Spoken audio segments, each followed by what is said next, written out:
Hello again, my friends, and you are my friends, and welcome to your ITFC fan match reaction. It's finished, followed. AFC Wimbledon 1, Ipswich Town 3. Town progress to the fourth round of the Cup. And as always, we can't do it without you. So if you get involved, whether you're watching on live on catch up, comment for the FTA. If you're live, get involved in our live chat right now. There's also a link if you should so wish to have your say. I will drop that right this minute to come on and have whatever say you want about your football team. We saw Salamento, we saw Taylor get a goal and involved in Wimbledon's first. Wolfenden man of the match for Connor Wheeler. Thank you for the comment, Connor. Wolfenden man of the match. James Warnelma through to the next round. No injuries. Perfect outcome. Can't complain about that. Adam, that had to be the worst commentator he's ever heard. Yeah, I put it on mute in the end. Moby Sarmento looks a handful, like what I saw. Absolutely. And before we go any further, don't forget we are partnered with Match Bingo. You can win cash prizes while supporting the great work of the East Anglian Air Ambulance. Sports enthusiasts who love to win some money. Match Bingo. Cards are £2. Look no further than the Match Bingo is the ultimate interactive game that lets you play alongside live football and cricket. How you play is on your screen right now in the description, as well if you're watching on catch up. Do get involved. Over 18s only. Be gamble aware and support the East Anglian Air Ambulance. Right. Let's get a couple of more comments and I'll bring in, I've got Mike, the fisherman. Mike, they happy to get through, but not making keeper work enough. Reminded me again of early last season. Lots of possession, not much end product. ICC Blue forever. Result we all wanted. No injuries, but still feels slightly underwhelmed. Rob Holmes. Ladapo's play today looks like he's already left the club. Good run out of the team, but our defending still scares me at times, especially high balls into the box. And Eric says, sorry, I hope that was Ladapo's last game. And James, is it to me or did DeLuco not look interested? A couple of comments there for you to chew over. Let's bring in the fisherman. Mike, welcome in. How you doing? Yeah, very well. Just stubbed my toe, if that's any consolation. Oh, ouch. Always the worst. Always the worst. Kick the corner of the kitchen cabinet. I'm like, yeah, that's... So, Town progress into the fourth round. 3-1 winners. How did you see this afternoon? Look, there was a big gulf between us and them, wasn't there, really? I know they got a penalty and everything, but, you know, there was a big gulf. I just felt that we were just, I don't know, it's more, sometimes it would look more like a training game than the actual sort of, you know, competition type thing, if you know what I mean. Yeah, absolutely. Well, yeah, I actually thought in the first half particularly had a real feel of the cup game. You know, AFC Wimbledon were sort of first to every second ball. They were up for it. They got themselves back in the game. And the message you say, it really does feel like a good cup tie, a lower level team believing they can knock out a championship side sitting in second. Yeah, I think that probably, I reckon for probably about 30 minutes of that first half, they were winning every 50-50. Although they weren't doing much with it, they were winning the 50-50. And yeah, it was like, yeah, this is a typical underdog cup game. You know what you're going to get from a lower league or from a team that's, you know, considered sort of lower in the leagues as yourselves. And the reality is, you know, I thought they were good for their 1-1, if I'm honest. I didn't think we did enough. We certainly had one or two players I felt didn't do enough in that first half. And, you know, and then obviously, you know, look, penalty, you can't have your hands up in the air like that. That was a bit silly. And should Walton have come for it? Probably, yes. I think so. I messaged you saying he should probably come for that. We've had disagreements where keepers are concerned. We certainly have. I think Walton should have come for that. I think he should have maybe got a fist to it, and sort of, you know, punched it away, whatever way you want to look at it. I think Taylor should never have his hands up that high. No, I agree on that. Very strange. You know, a very strange decision to do. Look, I like Taylor. There's something about him, but I don't know whether he fits our system, if I'm honest. Okay. It's a strange, yeah. It's now like the fourth time I've seen him sort of play when he's had a bit of time on his hands, and you know when he's had a bit of time in the game, and I went missing a bit too much in that first half. Came into it with 10 men, and got his. He got goal, you know. That's what you want from him, isn't it? Really, as well. Good goal as well. Got himself to the box really well. You know, it's an easy finish in the end, but his movement creates the easy finish, doesn't it? Yeah, I think I can't think of the other lad's name. Balboa. I don't know. I think he was like annoyed because he felt it was his ball to put in the back of the net. You know, I'm going to be honest. I thought Ladapo was at his worst today. Okay. Talk me through his game for you, because there's lots of comments. Like Brian Crane, for example, Ladapo's time is up. Pity. How did you see the Ladapo's sort of 70 minutes? Was it 80 minutes? 57, wasn't it? Whenever it was. Look, I think, I mean, the new lad probably did more in 10 minutes than Ladapo did in the whole 60 minutes, should we, split hairs on. And I just felt that he really didn't do enough. I mean, for a striker, where's you had that chance to absolutely belt it, and you just sort of pretty much passes it back to their keeper, doesn't he, with the shot? And he doesn't look. He's a good league. Let's get no bones about it. He's a good League One player. Any team that grab him, League One, he'll be fine. He'll do well there. The Championship is just a league too far for him. And he'll be remembered for his 17 goals last season, helping us get promotion. And that's the thing. That's what we need to do as Town fans. I know that, like I said, there's a lot of comments in the chat, and even myself, I called, on Twitter, I called Ladapo, but that's because as a Town fan, you get frustrated.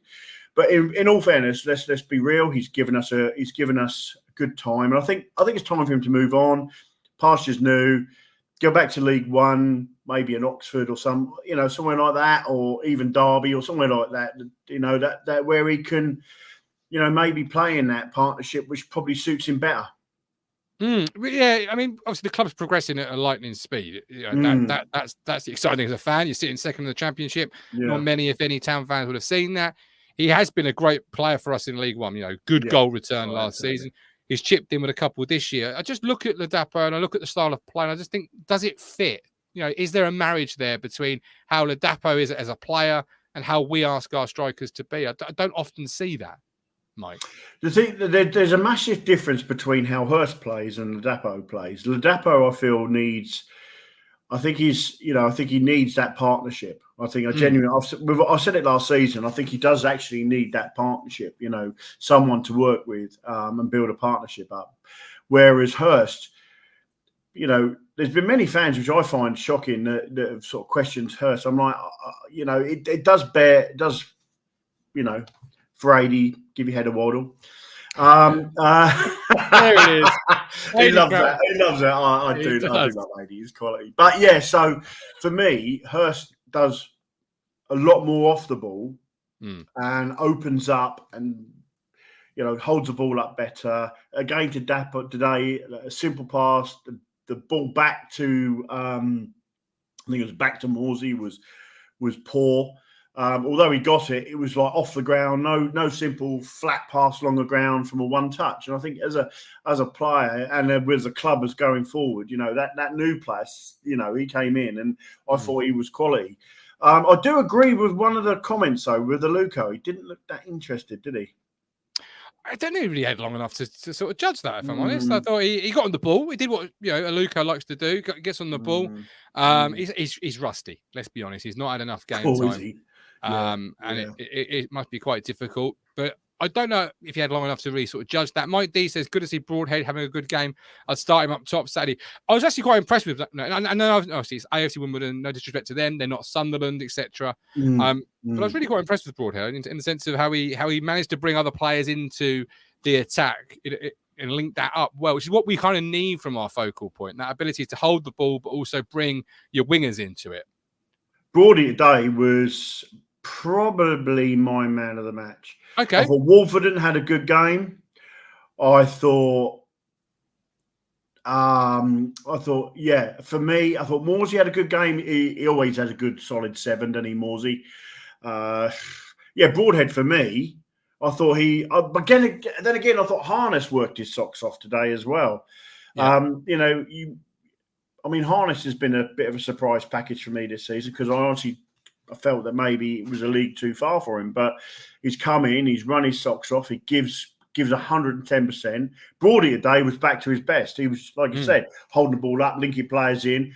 He got lucky with his goal, but it still has to get in that position to do that. 100%. Yeah, 100%. You make your own lucky football, they often say. Paul P says, doesn't know why we chased Taylor for over years. Not quite seen it yet. Sean says, Burns' ball for third goal is what we need to be more of.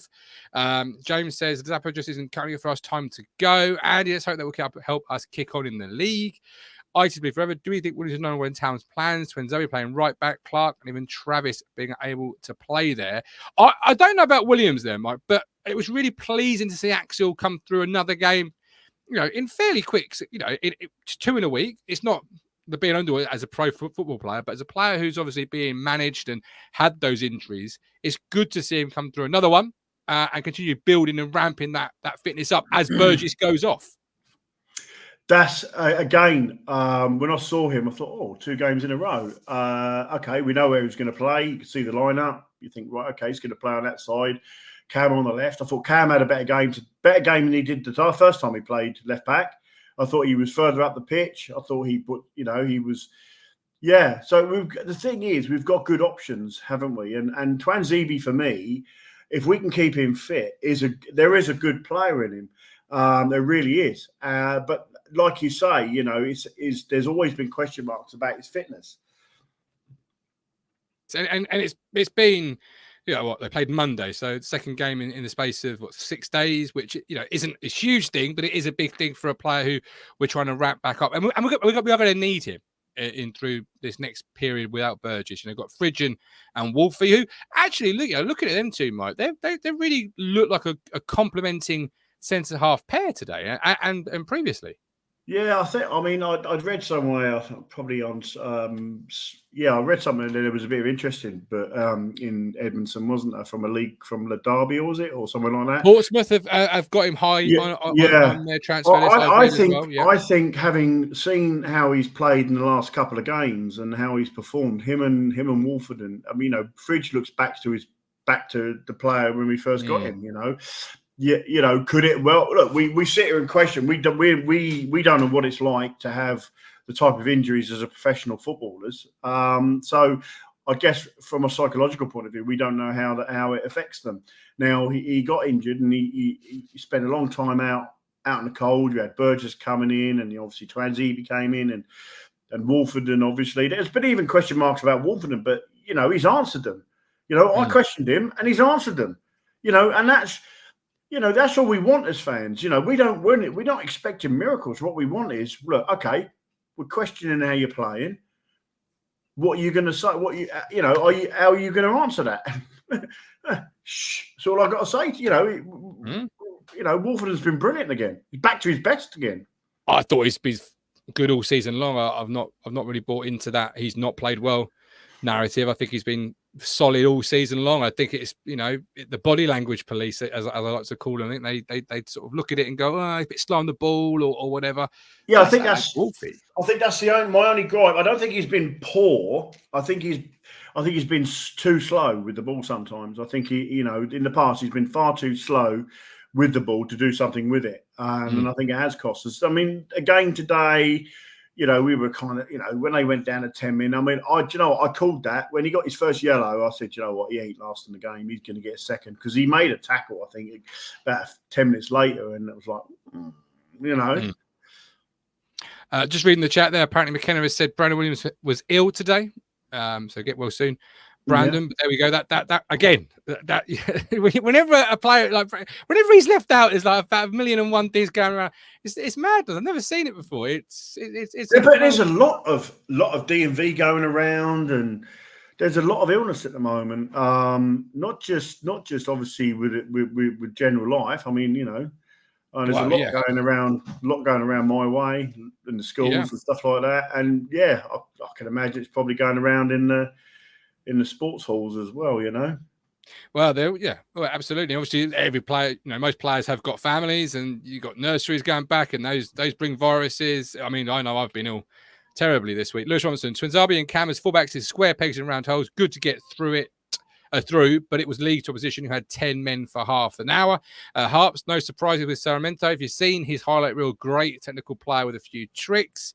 Mike D, Sarmiento is okay. Needs to get on the ball more. Looks good when he has it. Curate, we're much better with Davis and a switched on Williams, but sadly both gone on at the moment for different reasons. Obviously, Davis injury, Williams illness. Moby Sarmiento looks a handful. It was good to see him passing the ball after we've been warned that he holds on to it for too long. Saw him chasing back, so plenty to like. Yeah, I mean, it's the cup. It's Wimbledon. It's league. I think they're League Two opposition. It's lower levels, but I was really quite impressed with what I saw with Sarmiento. I really thought there was something there that will excite Town fans in the coming weeks and months. Yeah, what's Santos? Do you remember George Santos? Yeah.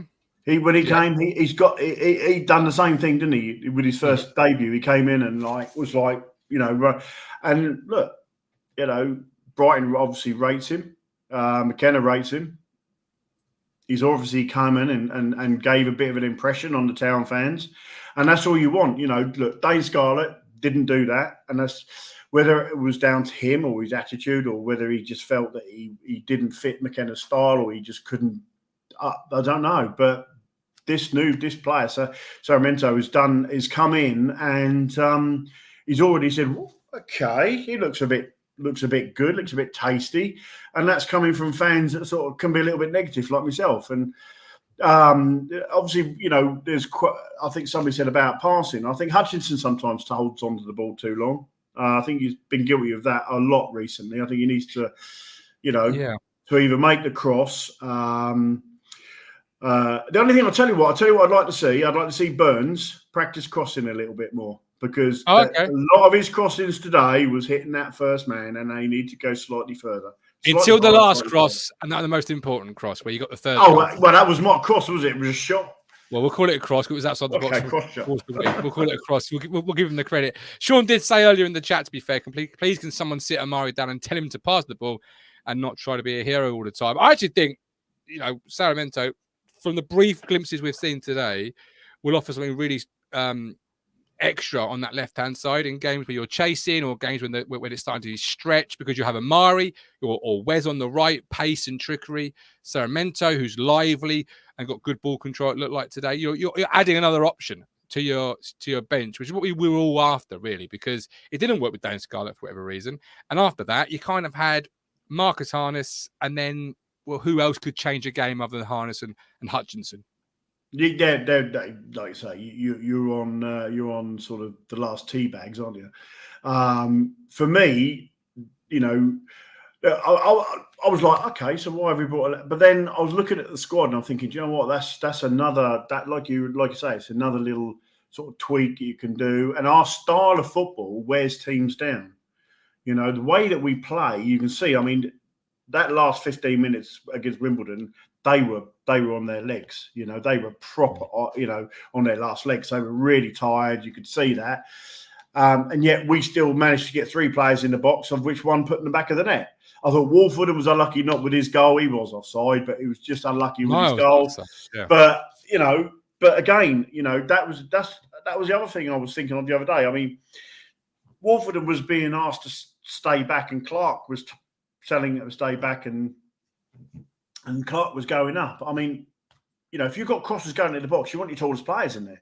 So, Clark, you sit back and defend. Normally, and let Wolford go up there and put the balls in the back. I mean, look, Twanzebe today got his goal as well. That's going to do these players a world of good. Yeah, and the result, it's going to do a world of good as well for the boys as well. And just to jump back there to that Dane Scarlett point, I don't think he had, and you were sort of mentioning a litany of things there. You mentioned attitude. I think his attitude was brilliant. I don't think it had anything to do with that whatsoever. I think sometimes loan spells don't work for whatever reason, and it could have been just a little bit step too far in terms of quality at this point of his career. He's a young player still developing, and could he offer what we needed at that moment in time off the bench? Perhaps not, perhaps so. We never really saw it. I think it was like 2.5 hours in total of football in 5 months, 6 months. He came off the bench for Spurs, didn't he, last night? He did, but I mean, it's FA Cup, it's Spurs. That's a different level entirely, even against Burnley, because they're a Premier League side themselves. But I just think, for whatever reason, be it positionally, where was he ever going to fit into the team? It always looked like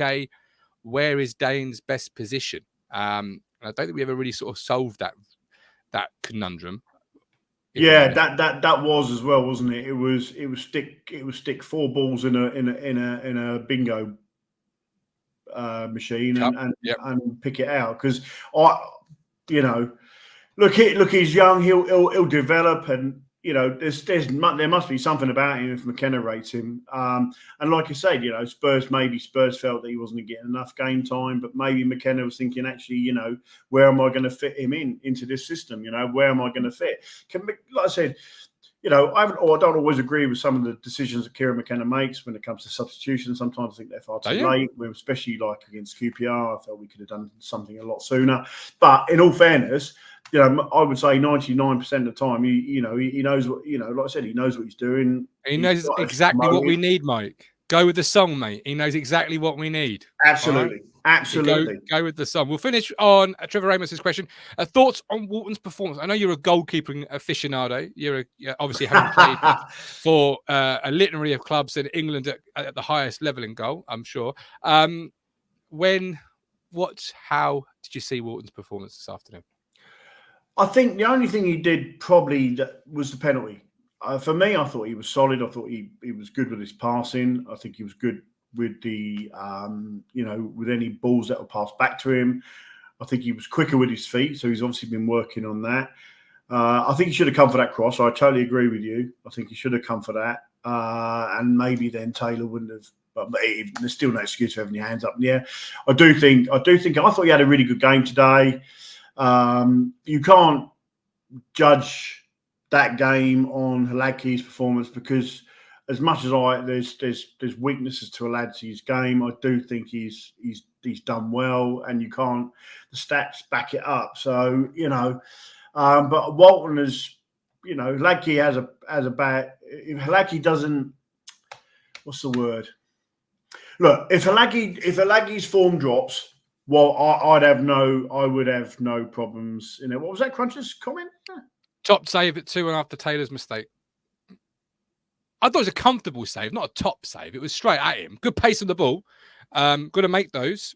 But for a goalkeeper of Walton's ability, I thought it was a fairly routine. May have seen it differently, granted, than Cruncher Live or even anybody else watching. But I thought Walton was comfortable today, tidy. But it's really difficult as a goalkeeper, because even if you have a 10 out of 10 performance, you're not going to be dislodging the incumbent number 1, which is Hladky, sitting in second, having amassed the points total you've amassed. He's a part of that. And, it's really tough as a goalkeeper, because only one player can play. So it's about keeping fit. Hladky has got 6 months left on his contract. Why? There's a couple of questions. Why hasn't the club tied him down if they rate him that highly? Because they have other players. And 2, if he goes to Celtic, because that's one who wants him, we've got a perfectly good goalkeeper in Walton, but then who becomes number 2? Does it become Slicker? Possibly. I mean, he's a young goalkeeper was brought in for a reason to develop. I mean, you could go with Slicker as number 2. I mean, it's a grey area, that number 2 goalkeeper, because they rarely play, and then you only really value them when they've got to play. Ala had a situation that we had recently. Walton injured, Hladky comes in. That's when you really value the fact you've got a strong second choice goalkeeper. Otherwise, it's always deemed as a luxury position to have I mean, we had Bart and Gherkin. It was always like it was a luxury to have 2 goalkeepers that perhaps could be deemed as a number 1 player, in that situation. But we have that now, don't we? We do. But if one was to leave, would you then go and use any resources? I know fans are always often worried about FFP. Would you then go and use any resources on a second goalkeeper, or would you trust Slicker to come in? I mean, it's an interesting debate to be had if or when it eventually happens. But Slicker's a good developing goalkeeper, so I'd have no problems with. Well, he's owned by Man City, so he can't be bad, can he? No, we've brought him in permanent. Oh, right. I had it in my head that he was on loan. I think it's permanent. You think it's loan. The chat will let us know in about 5 seconds' time. But I think we brought him in as a permanent development goalkeeper. But we'll see. We'll see. Could do a swap deal with Celtic for Joe Hart, says somebody in the chat. Paul P. We paid money for Slicker, which there you go, which told me there was a plan in place for him. McSorsman, could we trust Slicker to come in and play our season, not to the championship promotion? Yep. Crunch says permanent. Perfect. There we go. Not often I'm right. No. I'm happy to be told what the facts are, and like I said, if he's one of ours, then like I said, if if anything comes of the rumours with the Lackey, then we've got a number 1 and a number 2. And I know you made me doubt myself for a minute. Yeah, you made me doubt myself for a minute. I'm sure I did a transfer show as a permanent. I'm sorry. When you're live and you have that sort of that doubt creeping, you're like, well, I'll just ask the chat. They'll know. Yeah. And they've got Google on their side. I can't Google quick enough and talk quick enough. That's the question. You know what I mean? Yeah, absolutely. So thank you for the chat. But yeah, I was right. You said I told you I was right. But if Wharton or Lackey does go, they are going to need a physical or pass a medical rather. So they could go to Stone Market Osteopaths for an osteopath service. That was a tedious leap, but I made it work. Brilliant. Stone Market Osteopaths. Go to see Freddie and Stowe. 01449 613 633 for physiotherapy, osteopath services, a few other things. I'm not quite sure. I have to look at their website, but 01449 613 633. Tell Freddie the Gov sent you. Anything else before we get on out of here, Mr. Fisherman? Well, we got was it Sunderland next? It is Sunderland next. Yeah, they are currently losing still, I believe, to Newcastle. 5:30 kickoff, I do believe. Saturday evening. On the TV. Yeah, on the telly box. Live on Sky. Sky Sports Ipswich. Well, I shall hopefully be at the game. Go and beat my brother up. Go and see that. I think the question is who's going to start in the midfield, because Morsey's out for the game. Lewis Travis and Massimo Luongo.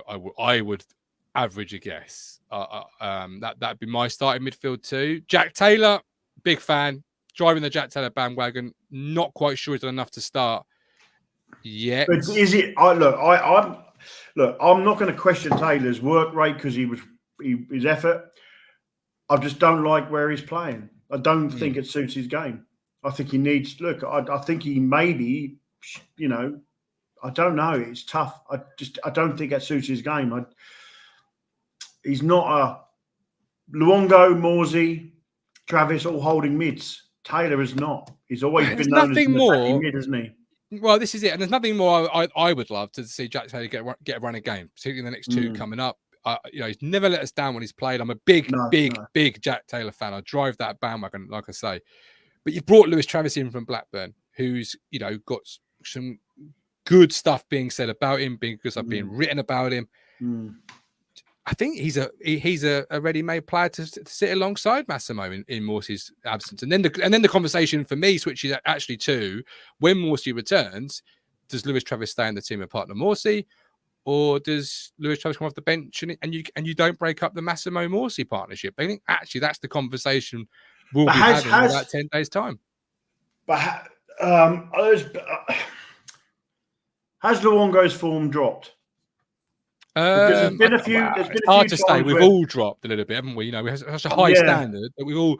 It's natural that you can't always maintain that high standard. I wouldn't say necessarily his dropped. I think as a collective, it hasn't been as it was. But it's all. Well, I've seen on the fan base about people sort of having an opinion, saying, look, they think Luongo's form's dropped a bit, and but I do think this Travis coming in is what luxury to have. I can see Ball leaving now. I'm never been a fan of Ball anyway. Again, Luke there. It does look without Luongo or Morsey in that central midfield, as it stands right now, I do feel that it does look a bit. So I kind of agree with Luke there. Last question before I let you go. We are back again tomorrow, 1:30. Myself and the boys talking about the 2 signings this week, the FA Cup, Sunderland on the horizon, all of that. So do join us tomorrow at 1:30 for Talking Town. But my last question before I let you go is, who would you like in the next round of the FA Cup? Well, because in my household I've got Liverpool, Man United fans, I'd take either two of them at home. Yeah, I really always would. at home. Yeah, definitely. Absolutely. I'm up for that. Yeah, I'm up for that.